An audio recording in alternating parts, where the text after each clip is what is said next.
C'est l'histoire d'une féline au destin mirifique. Une bonne dose de détermination, des rêves plein la tête. C'est avec abnégation, opiniâtreté, mais aussi et surtout le respect des autres et des valeurs de sa terre natale, le Cameroun, qu'elle bravera la rudesse de la vie. Fleuron du football féminin africain, nul besoin aujourd'hui de lever la tête pour la compter parmi ses étoiles. Renée Sylvie Kafoui poussa son premier cri un 12 novembre à la fin des années 70 dans la commune de Doumé, en pleine région de l'Est dont elle est originaire, dans le département du Haut-Nyong, 4e dans une fratrie de 5 enfants. Très tôt, Renée se retrouve dans la capitale économique du pays, Douala, où elle poursuit ses études primaires à l'école de la Cité de la Paix. À 7 ans, Renée va subir la fatalité du destin avec le décès de son père. Maman est désormais contrainte d'élever toute seule les 5 petits. Les difficultés s'enchaînent et les charges augmentent sans cesse. Cette dernière sera par la suite affectée à Yaoundé, la capitale, afin de bénéficier d'un peu plus d'avantages liés à l'éducation de ses bambins. Mais les écoles privées sont très coûteuses et les charges n'en finissent plus. Très éveillée, cette situation marquera la petite Renée Sylvie et toutes les nuits avant de se coucher, un souhait la hantait. Travailler dur et gagner un peu de sous afin de venir en appui à sa mère dans l'éducation de ses frères. Mais sa jeunesse constituait un frein non négligeable. À 12 ans juste, Renée peut tout faire sauf gagner de l'argent. Alors, comme tous les jeunes de son âge, elle s'épanouit en jouant. À Issos, quartier dans lequel elle vit, pullulant de garçons avec pour activité principale le football, la petite va finir par se faire plusieurs amis et se lancera à son tour au foot, non sans y mettre tout son cœur et même son génie. C'est le début d'une aventure qui bientôt va s'avérer époustouflante. Les mois s'enchaînent et la maman, fonctionnaire de son état, ne parvient presque plus à joindre les deux bouts. Être seul parent à avoir à sa charge 5 rejetons, scolarisés de surcroît, cela relève presque du miracle, surtout à une période où la crise ne cache plus ses allures. Mais un petit espoir naît toujours quelque part et avec un peu de détermination, il devient possible de maintenir la tête hors de l'eau. Philippe Laburde-Tolra dira « L'intention reste vide si l'objet ne remplit pas sa visée.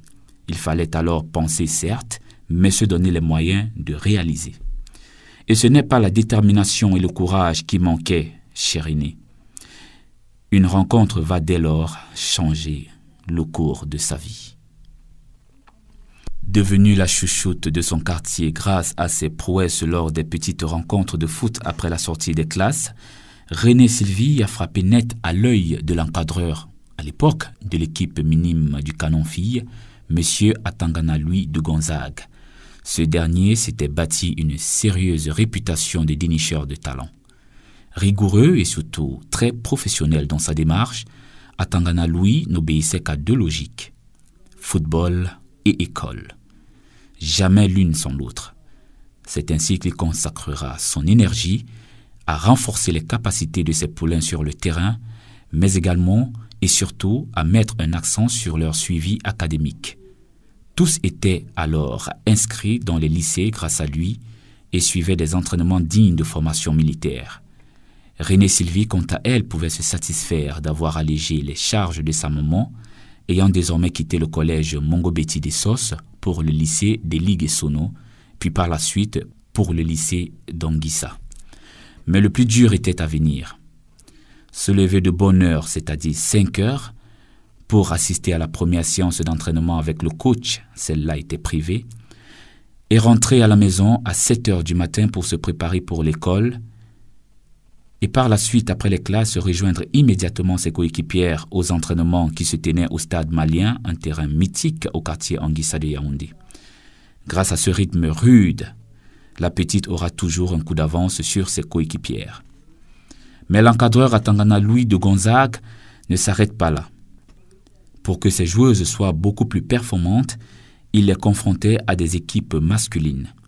C'est ainsi qu'au lendemain de la Coupe du Monde en Italie 1990, alors qu'on découvrait à peine un certain Samuel Eto'o-Fils qui portait cependant déjà le surnom de Roger Mila, officier de réserve, Canon Fille va affronter le Ratana centre dans lequel évoluait le Pichichi.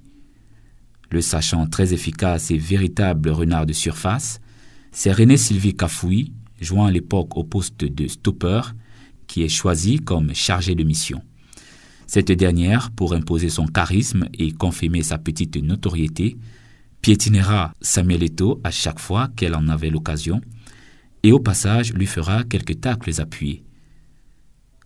Des 4 ou 5 rencontres qu'auront disputées Samuel Eto'o et René Sylvie avant son départ pour l'école de foot des Brasseries du Cameroun, ce dernier gardera vive dans sa mémoire les séquelles de son imperturbable adversaire.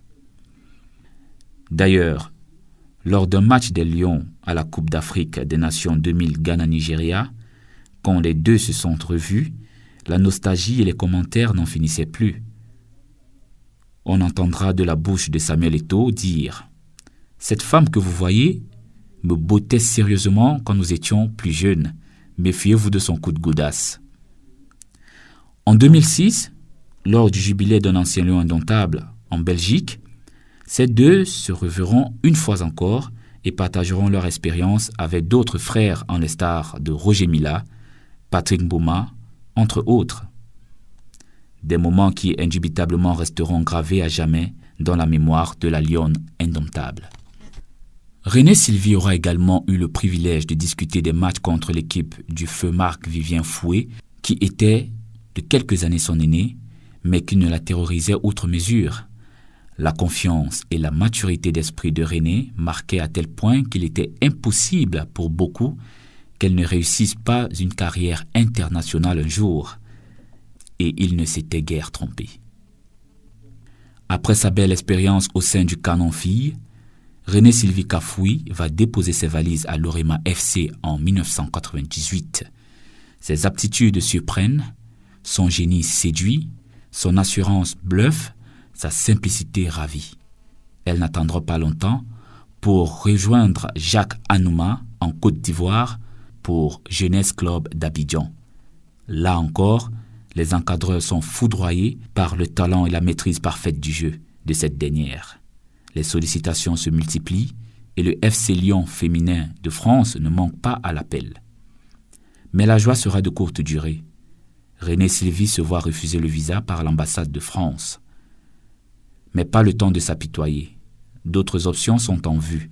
Et en 2000, c'est la Thaïlande qui a le privilège de s'offrir les merveilles de la Camerounaise. Elle joue alors pour le club de l'armée de l'air. Mais les conditions salariales ne sont pas à la hauteur du travail. Et 6 mois plus tard, René s'installe à Singapour pour le compte de Tampines Rovers. De 2001 à 2003, René remporte un championnat et une coupe avec le club, non sans être sacrée meilleure joueuse du championnat. Des prouesses qui lui ont valu sa convocation à l'équipe nationale du Cameroun pour la CAN au Nigeria avec ses coéquipières. Elles sortiront de cette aventure avec une 3e place bien méritée, gage d'une médaille de bronze, la toute première pour le Cameroun à l'échelle continentale. Les valeureuses lions seront reçues par le chef de l'État en personne, son Excellence M. Paul Biya, au Palais de l'Unité, et ce dernier les élèvera toutes au rang de chevaliers de l'ordre du mérite sportif camerounais. Une reconnaissance de la nation tout entière qui ne manquera pas d'arracher une larme à René Sylvie Kafouy. Celle-là qui n'a cessé de braver la rudesse de l'adversité. Cette fille des quartiers difficiles, qui finalement expatriée va pourtant écumer les clubs en enchaînant les tests, qui parfois étaient négatifs sans raison aucune, celle-là dont la maman veuve devait élever toute seule 5 rejetons. Un véritable exemple de success story à la camerounaise que la belle voudrait inculquer à la jeunesse camerounaise tout entière et africaine en général.